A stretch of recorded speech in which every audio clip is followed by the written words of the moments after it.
Ciao ragazzi, oggi mi sento figo perché c'è una giornata grandiosa. Sono sulle colline moreniche in un contesto fantastico e una macchina da fighi. Andiamo!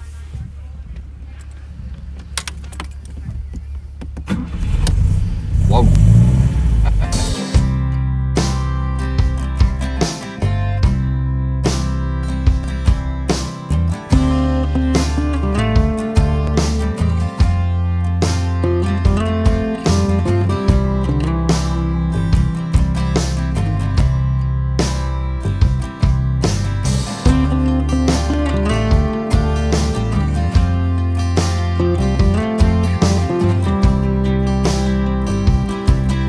Ditemi voi se non avevo ragione, se non è poco bella questa macchina, una Lancia Flavia 1963 Vignale, una delle prime serie, un pezzo molto raro perché sono stati prodotti circa 700 esemplari in tutto ed ha un biglietto da visita bello, perché il bello è il segno distintivo di questo bed and breakfast dove sono arrivato.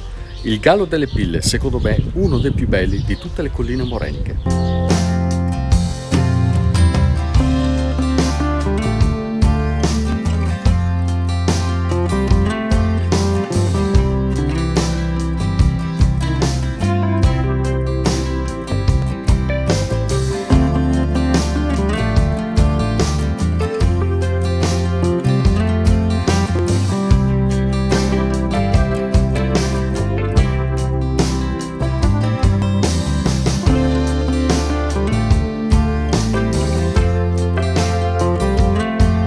Perché Gallo?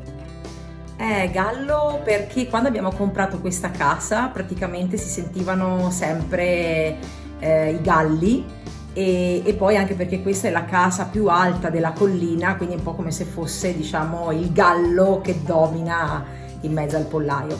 Poi il gallo nero perché comunque richiama un po' il Chianti, che è insomma la Toscana e quindi la zona di origine da dove vengo. Infatti mi pareva di sentire un'inflessione non proprio mantovana. No!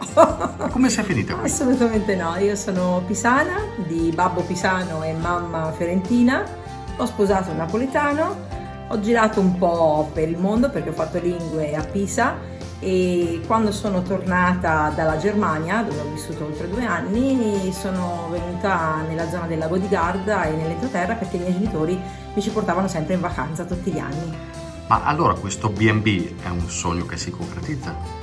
Diciamo di sì, ho lavorato per oltre 20 anni, anche Mario, insomma abbiamo sempre lavorato comunque nella ristorazione, comunque in hotel, quindi nel turismo e poi abbiamo comprato questa cascina, l'abbiamo ristrutturata e abbiamo detto ma sì dai, ma perché non facciamo qualche camera e apriamo le porte di casa nostra, ma era nata quasi come un hobby e poi dopo invece è diventato quasi un vero e proprio lavoro, insomma. Sapete cosa ho provato quando sono entrato qua dentro? Mi è sembrato di entrare quasi in un altro mondo, fatto di ninnoli, di fiabe, di gnomi, di bambole. E mi sa che è davvero così. Eh sì. Cosa vuol dire emozioni per te? Oddio, cosa vuol dire emozioni? È una cosa che sicuramente ti lascia un ricordo, ti fa stare bene nel cuore e, ripeto, secondo me è proprio spensieratezza. Soprattutto credo che in un momento come questo si abbia proprio bisogno di stare in tranquillità e di non pensare. Io, vedi, uso tanti gnomi, fatine, io credo in loro, nel senso che credo che quando si entra qua dentro, quando mi dicono è un mondo fiabesco, sì, per me io voglio che le persone entrano in cucina, entrano nelle camere, stanno in giardino e credono veramente di essere in una fiaba, in una favola. Poi fuori da qua c'è il mondo, vero, però qui dentro è come se il tempo proprio si fermasse. Ma che cosa vuol dire davvero gestire un bed and breakfast? Cioè, che cosa vuol dire creare ospitalità ma avendo degli estranei in casa? Cos'è che fa superare questa barriera? Dov'è lo spirito di chi fa il bed and breakfast?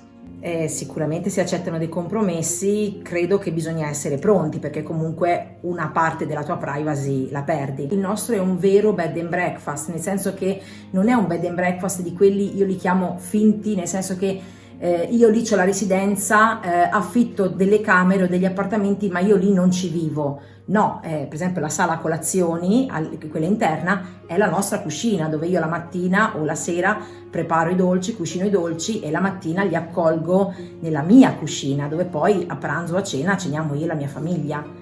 Quindi ci sono anche tanti angoli comuni, parti comuni della casa che noi utilizziamo per la nostra vita, ma vengono condivisi con gli ospiti quando sono all'interno del bed and breakfast. Però è una sensazione bellissima, anche perché ormai dopo oltre 10 anni abbiamo famiglie che tornano, quindi magari li hai visti fidanzati, poi si sono sposati, poi magari lei è arrivata col pancione, un bambino, 2 bambini, per Natale ti mandano gli auguri, l'invito al battesimo in Svezia, in Germania, in Israele, e quindi è bellissimo, è veramente una sensazione unica. E questa è la differenza, voglio dire, anzi, questo forse è il vero tratto distintivo di un bed and breakfast? Il rapporto familiare? Sì, sicuramente sì, e si instaurano veramente dei rapporti che vanno al di là dell'ospitalità e quindi di offrire solo semplicemente una camera con prima colazione. Di solito chi costruisce una realtà come questa la fa un po' a propria immagine e somiglianza, no? Sì. E io entrando qui dentro ho visto, non so se chiamarlo un teatro o un'esposizione di ricordi, di emozioni che forse appartengono ad altri tempi. Anche questa è una scelta? Sì, a partire dalle auto d'epoca, i giocattoli, quindi tutto quello che è d'epoca e anche i mobili stessi, perché le auto d'epoca e i giocattoli li abbiamo ereditati dal papà di Mario, che era un grandissimo collezionista e purtroppo ci ha lasciato 2 anni fa, ma il suo ricordo è vivo in ogni angolo della nostra casa. E i mobili, i quadri sono tutti ricordi da parte della mia famiglia, perché mio papà e mio nonno erano restauratori e decoratori. A te piace fare le colazioni, vero? Sì, tantissimo.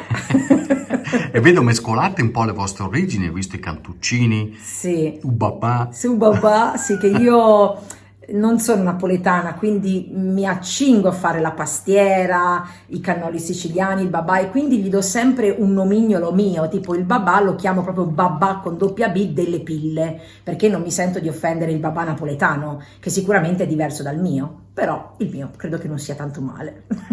Cosa vuoi che si porti via una persona che viene qui? Le emozioni, il relax, la tranquillità e la spensieratezza. Cioè io, una cosa qua, funzionano male i cellulari, non funziona bene la wifi. Io credo che sia un bene enorme, nel senso che uno quando viene qua, io dico sempre, noi non siamo un bed and breakfast dove le persone possono venire mordi e fuggi per tappa di lavoro, perché noi regaliamo emozioni, non affittiamo la camera con la prima colazione. E quando è che Michela si emoziona? Quando è che mi emoziono? Troppo spesso. Sembro dura, ma non lo sono. Ma allora, scusatemi, ma io vi chiamo Guagliò o Grulli? Guagliò è più bello. No, Grulli.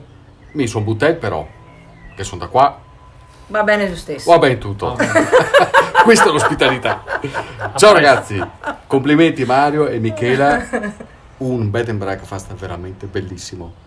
A me non hanno dato bicchiere di vino però. A Grulli!